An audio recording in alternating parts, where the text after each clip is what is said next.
Hey, I love your dinosaur sandals. Oh, those are just your feet? My bad. Burn. It's such a good vibration. You're such a Hey guys, it's Courtney. So today I'm going to be showing you all of my tips and tricks on how I film and edit my videos. And I'm also going to be showing you guys how to download Final Cut Pro for free. So if you want to learn some of my secrets to how I edit and all of that, then keep watching the video. So if you like the video, make sure to like it and subscribe and comment if this helped you at all. If there's anything else you want to know or anything else you want me to make a video explaining, because some of the things that I say I might be going a little bit fast. So without further ado, I'm just going to get into the video. My voice is kind of like raspy. I had a mental breakdown a little bit earlier, so I'm not stoned. I was just crying. Okay, so the basic equipment that you will need is obviously a camera. You're probably gonna want to start out with some kind of vlog camera. I used to have an Olympus camera, but then I moved on to the Canon Rebel T3i, which is a DSLR. I know a lot of people use like smaller vlogging cameras, which are like just as effective. I'm honestly thinking about getting one and starting to vlog, but I really do love this camera. Because honestly, if you're thinking about getting a camera, like, and you want a DSLR, what matters is the actual body of the camera, not the year or make of it, if that makes sense. So like the bodies are pretty much going to be the same from DSLR to DSLR as far as I know, but what really makes a difference in each like camera, so to speak, is what lenses you get for the camera. So obviously don't get one that was made in the Stone Ages, but like if you're thinking about getting the T3i, like it's gonna work perfectly fine for you because the actual body is like the same, if that makes sense. I hope that makes sense. As far as tripods, the tripod also isn't super important. I got mine off of Amazon. It works perfectly fine for me. It literally is an Amazon Basics one.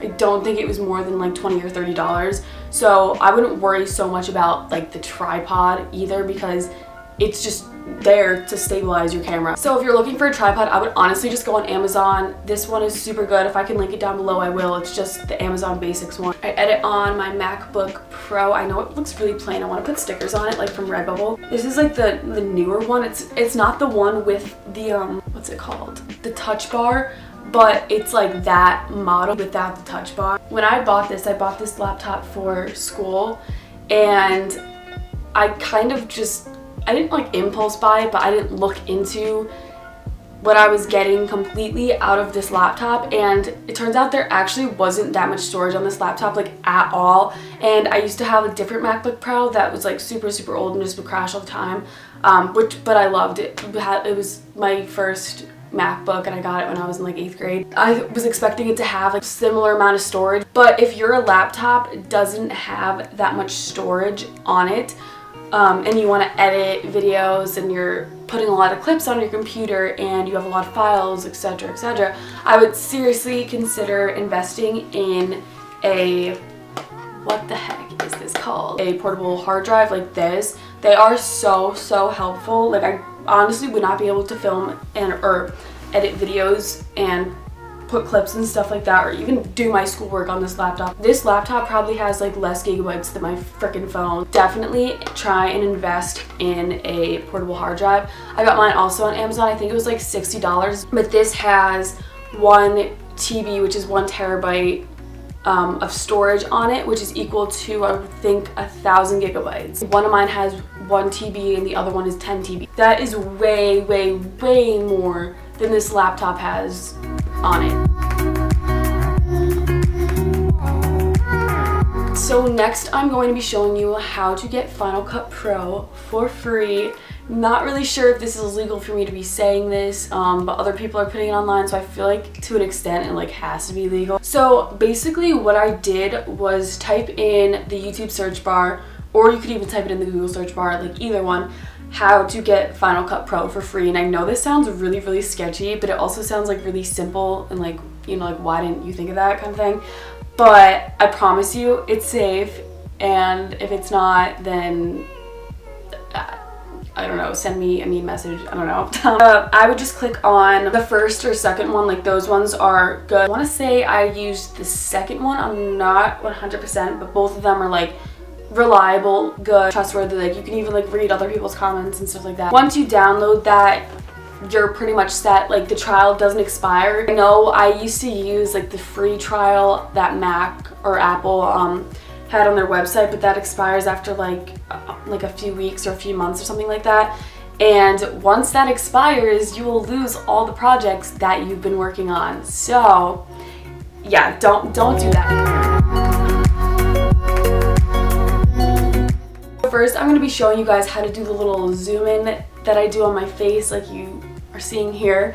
It's literally so simple. So you're going to go into Final Cut and you're going to select the blade tool. I just hit the B key on my computer, but you can like set the commands to different things, whatever is like best for you. I hit the blade tool and we'll like select a clip that I want. So now that we have one little clip selected, you're gonna go to the little box on the left hand side and hit transform, and then from there you can just adjust how close you want it to be on your face for that like one set little like clip, and then it'll go back to normal for the next clip, if that makes sense. Like that's why you're sectioning off one clip so that it's like boom, and then the next clip is like back to the regular video. And then next I'm going to be showing you guys how to pan in on your face. So you're going to do the same thing, select one little clip that you want to be zoomed in on basically, and you're going to click on that clip and then go to the same little box. Instead of hitting transform, you're going to hit crop. And then once you hit crop, you want to hit on Ken Burns. Not really sure who Ken Burns is. I guess he created this little panning thing. I always leave the start where it is. I mean, you can adjust the start. If you want to start from like back and then zoom in, all you want to do is just play with the end box and you're going to hit done. You can play your clip back and it will zoom in. As far as the overlays and intros, so I get a lot of my funkier, I guess you could say, transitions that aren't on Final Cut. I will type in like basic YouTube editor pack or like aesthetic YouTuber editing pack, and then I'll find a video. I know sometimes I don't always link the videos. I need to start doing that, but sometimes I can't find the video again that I like got it from on YouTube. But basically you're gonna go and you can find one of these, or you can buy effects on, like there's a bunch of websites you can like buy these transitions from, but like I'm a cheap ass bitch, so like no. Find a video that you like with the transitions, okay, and a lot of the times there's going to be a green screen behind these transitions. Then once you have that video, you're going to drag that into Final Cut and you can like blade and cut out like the different parts that you don't want of that clip. To get rid of the green screen, you're going to go back into installed effects on the side, little box in the box, and then you're going to type in Keyer, and Keyer is what gets rid of that green screen. So basically the green is gone and you just have the effect or the little subscribe button, so the green isn't around, and you can put that over your video. So that's pretty much how you do that. As far as thumbnails go, I usually actually edit them in Photoshop, but Photoshop isn't free and I don't have a hack for that, so a lot of the times I've been starting to also edit them on Fonto, which is really awesome too. Usually I'll put my clips from my camera onto my computer first, and then I will airdrop those clips onto my phone if I want to edit them on Fonto. So that is pretty much it for this video. If I'm forgetting anything, I'll just add titles and stuff like that in, or like voiceovers or whatever. I'm trying to like read my notes and like make sure I didn't forget anything. I hope I didn't. I hope this helped some of you guys out, and if you want a second tutorial on some of this stuff, if I was going a little bit fast, just let me know. I love explaining this stuff. I'm really like into editing. I've always like been into editing, which is like really weird. Thank you guys so much for the support. I really appreciate it, and I hope this helped you out again. So if you like this video, make sure to like the video and subscribe and turn on my post notifications so you can be alerted whenever I post a new video. You can be a part of the notification squad, like, yes. So thank you guys so much for watching, and I'll see you in my next video. Bye.